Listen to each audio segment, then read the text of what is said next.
सिद्धान्तमोपनिषदं शुद्धान्तं परमेष्ठिनः शोणाधरं महः किञ्चित् वीणाधरमुपास्महे।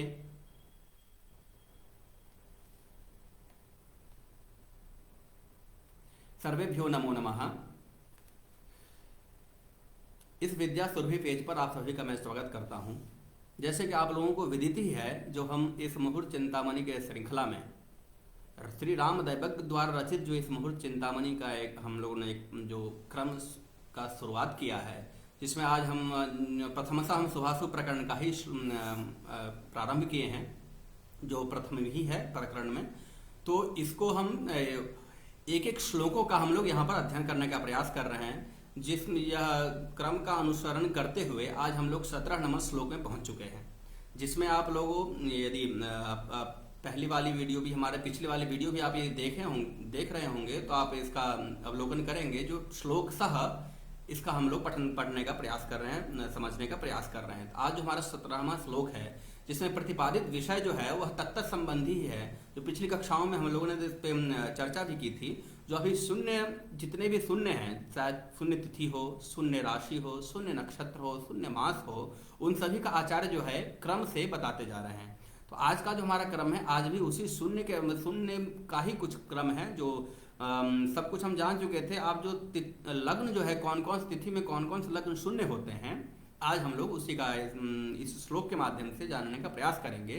यह श्लोक श्री राम दैवज्ञ की जो प्रतिभा है, वह मुहूर्त चिंतामणि के प्रत्येक श्लोक में आपको देखने को मिलेगा। ये बहुत लालित्य से भरा हुआ श्लोक की रचना किए हैं इसमें। तो ये जो श्लोक है, प्रथम सा उस श्लोक का हम वाचन करेंगे सस्वर। यह इंद्र वज्रा छंद्र में है। तो आप लोग भी यहाँ श्लोक में इस ब्लैक बोर्ड पे लिख दिया हूँ, जिसमें आप लोगों को भी देखने में सुविधा होगी, आसानी होगी। तो आप भी इसको देख के पढ़ सकते हैं। फिर हम लोग शब्द सह भी इसका विचार करेंगे। श्लोक है पक्षादितस्थो जतिथौ धटेनौ मृगेन्द्र नक्रो मिथुनांगने च चापेन्दुभे कर्कहरिहयान्त्यौ गोन्त्यौ च नैष्ठे तिथि शून्य लग्ने। एक बार और पढ़ते हैं इसको। पक्षादितस्तो जतिथौ धटेनौ मृगेन्द्र नक्रो मिथुनांगने च चापेन्दुभे कर्कहरिहयान्त्यौ गोन्त्यौ च नेष्ठे तिथि शून्य लग्ने। गोन्त्यौ च नेष्ठे तिथि शून्य लग्ने। यह इंद्र वज्रा छंद में लिखा हुआ यह जो श्लोक है, यह बता रहा है हमें जो तत्त तिथि जो है, कुछ ऐसी तिथियां हैं, उस तिथियों में तत्त कुछ लग्न ऐसे हैं जो वह शून्य संज्ञक लग्न है, जिसको हमको जानना जरूरी है। क्योंकि शून्य का आप लोग जान ही रहे, मतलब ही होता है उसका कुछ नहीं, अभाव। तो ऐसे लग्नों को जानना जरूरी है जिसमें कार्य हमें नहीं करना चाहिए, संपादित नहीं करना चाहिए। तो यह श्लोक बहुत ही महत्वपूर्ण हो जाता है इस दृष्टिकोण से। तो यह कह रहे हैं आचार्य जी की जो पहली पंक्ति है, पक्षादितस्तोज तिथौ। पक्षादितः, पक्षादितः तात्पर्य यहाँ पर है दोनों पक्षों को लेना है हमको। कृष्ण पक्ष, शुक्ल पक्ष, दोनों पक्ष को लेके चलेंगे हम लोग। कृष्ण पक्ष, शुक्ल पक्ष, आदितः, दोनों पक्ष के आदितः अर्थात प्रतिपदादितः। ओज तिथौ, ओज नाम विषम संख्यक तिथि। विषम संज्ञक जो तिथियां हैं, उन सभी को एक ही क्रम से लेंगे। ओज तिथौ, एक क्रम से, अर्थात शुक्ल पक्ष हो या कृष्ण पक्ष हो, प्रतिपदा तिथि से प्रारंभ करना है और विषम क्रम में आपको त्रयोदशी तिथि तक जानी है। अर्थात प्रतिपदा, फिर है तृतीया, फिर है पंचमी, फिर है आपको सप्तमी, फिर नवमी, फिर एकादशी, फिर त्रयोदशी। इसी क्रम से यह तिथियों का ये क्रम है। और फिर जो जो तत्त तिथि में लग्न है, उसको भी इन्होंने क्रम से ही लिखा है। लिखित पक्षादितस्तु ओज तिथौ धटेनौ मृगेन्द्र नक्रौ मिथुनांगने च चापेन्दुभे कर्कहरि हयान्त्यौ गोन्त्यौ। यह सब उसी क्रम से है जिस क्रम से तिथि है, विषम संख्यक तिथि। उसी क्रम से यह दो लग्न ऐसे हैं जो उस तिथि में वह लग्न शून्य संज्ञक लग्न कहे जाते हैं। तो एक एक करके हम तत्त तिथियों के जो लग्न हैं उसको समझेंगे। तो सबसे पहला लग्न जो है हमारा, वह है धटे नौ, अर्थात पहली जो तिथि है वह है प्रतिपदा। तो प्रतिपदा तिथि जो हमारा है, प्रतिपदा तिथि, प्रतिपदा इस प्रतिपदा तिथि को धटे नौ, धट इनौ, धट एनौ, धट नाम, ये जो धट है इसको हम कहते हैं तुला। धट मतलब होता है तुला, और एण मतलब होता है मकर। एण मतलब होता है मकर, धट मतलब होता है तुला। तो इसका यहाँ पर धट तुला और एण मतलब हो गया आपको मकर, इन नाम मकर, मकर अर्थात प्रतिपदा तिथि को हम लोग तुला मकरौ, प्रत्येक तिथि में दो दो लग्न ऐसे हैं जो कि शून्य संज्ञक लग्न है, तो उसका हम लोग यहां पर ध्यान रखेंगे। ठीक उसी प्रकार घटेनों के बाद देखेंगे मृगेंद्र नक्रौ। मृगेंद्र से बाद प्रतिपदा के बाद तृतीया तिथि आ जाती है हमारी विषम संख्यक में, तृतीया। अब इस तृतीया तिथि में मृगेंद्र, मृगेंद्र कहते हैं मृगेंद्रो नाम सिंह, तो सिंह, तो यहां सिंह हो गया पहले प्रथमशः सिंह। फिर जो है नक्रः, नक्र जो है वो मकर को कहते हैं, पुनः मकर आ गया अर्थात सिंह मकरौ, सिंह मकरौ। ठीक, अब प्रतिपदा तिथि तृतीया तिथि।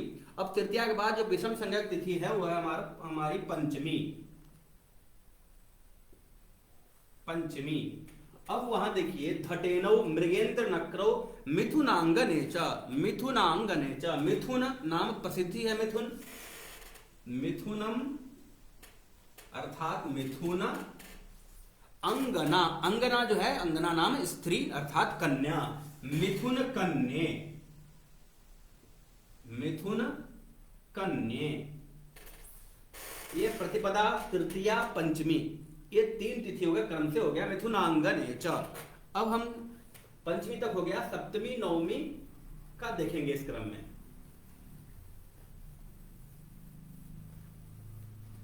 अब देखिए पंचमी तक हमारा हो गया, अब जो है सप्तमी तिथि, सप्तमी चापेन्दुभे, चापम नाम, चाप जो है वो धनु को कहते हैं, चाप नाम धनु, धनु, तो धनु को एज इट इज ऐसा ही लिख देंगे धनु, धनु। इंदुभे, इंदु नाम चंद्रमा, चंद्रमसः राशि, चंद्रमा का जो राशि है वो है कर्क, अर्थात यहां पर साक्षात कर्क आ जाएगा, तो धनु कर्कौ, धनु कर्कौ, धनु कर्कौ। पुनः सप्तमी के बाद नवमी,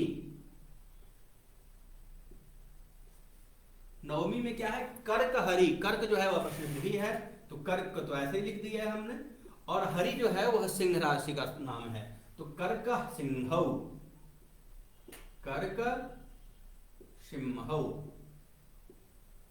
ये हो गया। अब कर्क हरि, नवमी के बाद एकादशी, एकादशी। अब एकादशी का है हयांत्यौ, हयांत्यो, हय नाम अश्वः, अश्वः जो है वह हो गया हमारा धनु, हय नाम अश्व अर्थात धनु,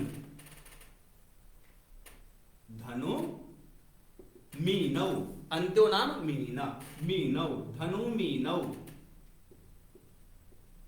धनु मीनौ। पुनः अब अंतिम जो है वो है हमारा अंतिम तिथि है त्रयोदशी, त्रयोदशी, त्रयोदशी। अब ये गोन्त्यौ, गो नाम वृषभ, गो से हम लोग यहाँ पर राशि समझेंगे वृषभ अर्थात वृष राशि, वृषभ, वृष, और अंत्यो, अंत्य नाम मीन अर्थात वृष मीनौ, वृष मीनौ, वृष मीनौ। गोन्त्यौ च नेष्टे अर्थात तस्याम, तस्याम तस्याम तिथौ, तस्याम तस्याम तिथौ एते एते लग्नाः, एते एते लग्ने नेष्टे अर्थात अनिष्टे इत्यर्थ। यह जो इस तिथियों में, इन तिथियों में ये लग्न जो है वह नेष्ट है अर्थात वह अनिष्ट है, वह इष्ट नहीं है, वह अभिष्ट नहीं है। तो कोई भी कार्य हम जब करते हैं तो किसी न किसी अच्छे काम को संपादित करने के लिए शुभ काम करते हैं, तो उसमें हमारे साथ तो जो काम है वह संपादित हो जाए। तो इसलिए इन लग्नों को इन तिथियों में हमेशा छोड़कर चलना चाहिए, जिससे कि हमारे कार्य जो हैं निर्विघ्नता पूर्वक समाप्ति हो जाए। नाम यह तिथि शून्य लग्न, यह तिथि जो है शून्य संज्ञक है, अर्थात यह अभाव देने वाला है, इसमें कार्य सफल नहीं होंगे। तो इसलिए आचार्य कहते हैं जो शून्य लग्न संज्ञक है या शून्य नक्षत्र है या शून्य तिथियां जो भी बताए गए हैं इससे पहले भी, उन सभी का उद्देश्य एकमात्र यही है, जो आपके जो भी काम करते हैं तो मुहूर्त में करते हैं, वह मुहूर्त अच्छा हो, इसका ध्यान बहुत ज़्यादा जरूरी है देना। उसी में ये सब चीज़ें नहीं होनी चाहिए जो शून्य संज्ञक लग्न है या नक्षत्र है या तिथि है, जो मास है, उनमें उन तत्त विषयों को हमको छोड़ करके ही अपना मुहूर्त जो है देखना चाहिए और उसमें अपने कार्य संपादित करना चाहिए। तो अवश्य ही जो आचार्य का निर्देशन है, आदेश है, यदि ऐसा किया जाए तो हर कार्य संपादित अवश्य होता है। तो शुभ कर्म के लिए यह शून्य लग्न जो है उस तिथि में हम लोगों को छोड़ कर चलना चाहिए। आज जो विषय हो गया हमने इसको शब्दशः समझने का प्रयास किया है। यह आशा रखता हूँ जो आप लोगों को शायद ये समझ में भी आ रहा होगा। यदि समझ में आ रहा हो तो आप अवश्य अपना जो फीडबैक है उसको हमें इस कमेंट के माध्यम से बता सकते हैं। यदि कोई प्रश्न है उसका भी आप कमेंट कर सकते हैं। और यदि आपको लग रहा है जो कुछ यहाँ आने से ज्ञानवर्धन हो रहा है आपका, तो इसको अन्य भी आप अपने मित्रों के साथ साझा करिए, क्योंकि जो नॉलेज जो होती है उसको जो है हमको शेयर करते रहना चाहिए। व्यये कृते वर्धत एवं नित्यम विद्याधनम सर्वधन प्रधानम, ये युक्ति बहुत ज़्यादा प्रसिद्ध है, आप लोग जानते ही हैं। तो जो भी विद्याएं अर्जित करते हैं हम लोग, उसको प्रसार अधिक से अधिक करते रहना चाहिए। तो आप लोग से यही निवेदन है, यदि यह कर्म आपको अच्छा लग रहा है हमारा प्रयास, तो इसको और अधिक से अधिक लोगों के साथ शेयर करिए, साझा करिए और लाइक करिए, जितना ज़्यादा से ज़्यादा लोग इससे लाभान्वित हो सकें। तो इससे यही हम लोगों का प्रोत्साहन है, इसी से यही देखकर उत्साह होता है जो नित्य प्रत्येक दिन आप लोगों के समक्ष एक एक श्लोक को समझने और समझाने का दोनों प्रयास में करता हूँ।